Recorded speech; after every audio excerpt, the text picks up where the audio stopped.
Now at noon, Governor-elect Sarah Huckabee Sanders announcing some of her cabinet nominations. Plus, all eyes are on Georgia as voters there weigh in on the U.S. Senate runoff race.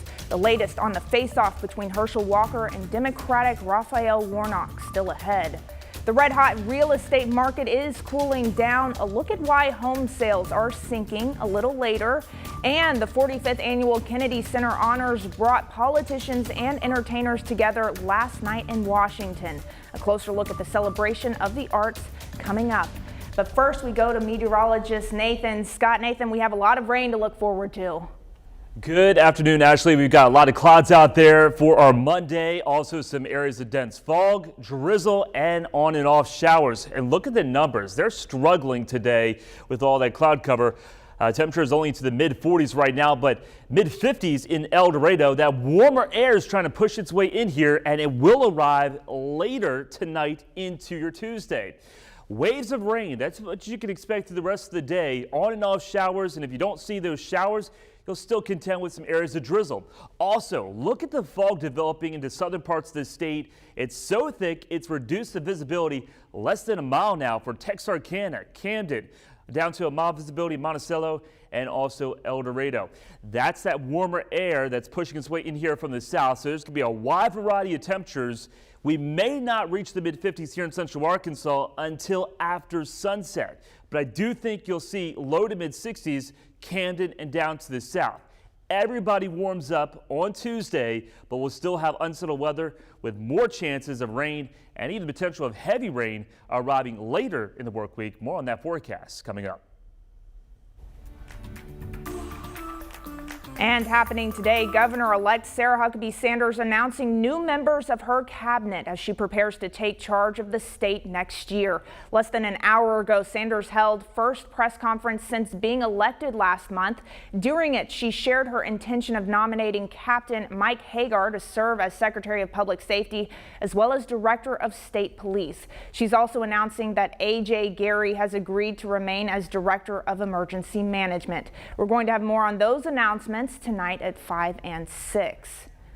And happening today, it's the last day of early voting in the runoff elections across Arkansas. Not all counties have runoffs, but in those that do, early voting is from 8 to 5 today. Several communities are voting on municipal races. THV 11 checked with every county clerk's office, and here's the full list of 16 mayoral runoffs, including cities like Camden, Jacksonville, Lone Oak, Searcy, Sheridan, and Sherwood. Drew County is the only place voting on a sheriff's race. Runoffs are between the top two candidates after neither received more than 50% of the vote in the November general election. Tomorrow is election day for a Georgia U.S. Senate runoff with major implications for the country. Polls show Republican Herschel Walker and Democratic Senator Raphael Warnock locked in a tight race. Nicole Killian has more this afternoon. Are you ready to win this election? Incumbent Democratic Senator Raphael Warnock ended Sunday just as he began it, in church. You're going to vote for somebody whose last name begins with a W. Just make sure you vote. And the Baptist minister who pastors the same church Reverend Martin Luther King Jr. did got some backup from the choir. La, la, la, la, la, la. In a virtual phone bank with Stevie Wonder.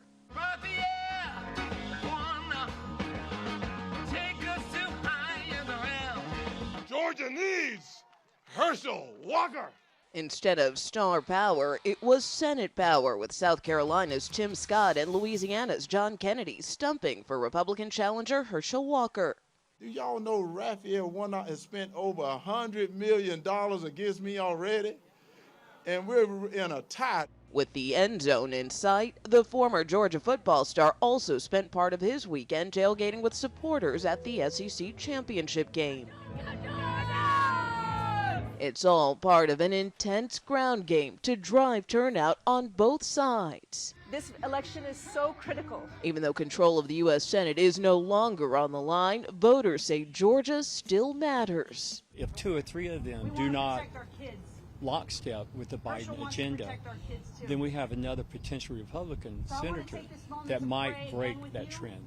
we have an opportunity here to create a real majority, a real 51-49 situation. So this is hugely important. Nicole Killian, CBS News. More than 1/4 of active voters in the state have already cast their ballots, so the focus is on driving turnout election day. There was some concern since the forecast is calling for heavy rain and today and tomorrow, so both campaigns are urging people not to let that deter them.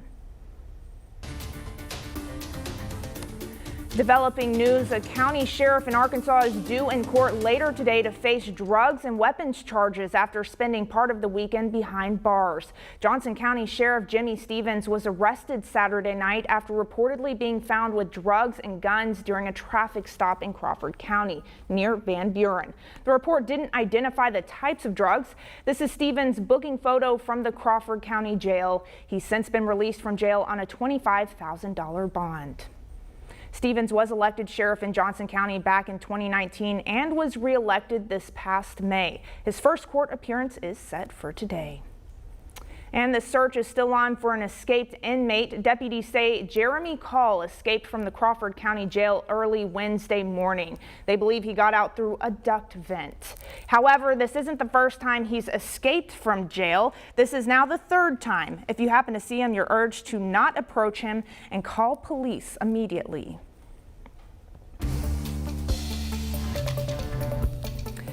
And if you feel you don't get enough time away from work, there's a reason for that. The U.S. ranked second to worst in the world when it comes to how much paid vacation workers get, besting only Micronesia. That's according to an analysis by Resume.io, which reviewed data from close to 200 countries. It found Americans only receive, on average, 10 paid vacation days, which has a direct impact on work-life balance. On the other end of the spectrum, Iran came in first place. On average, employees get 53 paid vacation days per year. And another Starbucks here in Arkansas is working to become unionized. Employees at a second Fayetteville location filed for a union election. If they vote to approve it, the location would join another in Fayetteville, which became the first store in Arkansas to file for and win a union election. Workers at the coffee shop say the main reasons leading them to file for the election include hours being cut and upper management not listening to their issues. It's really hard to have,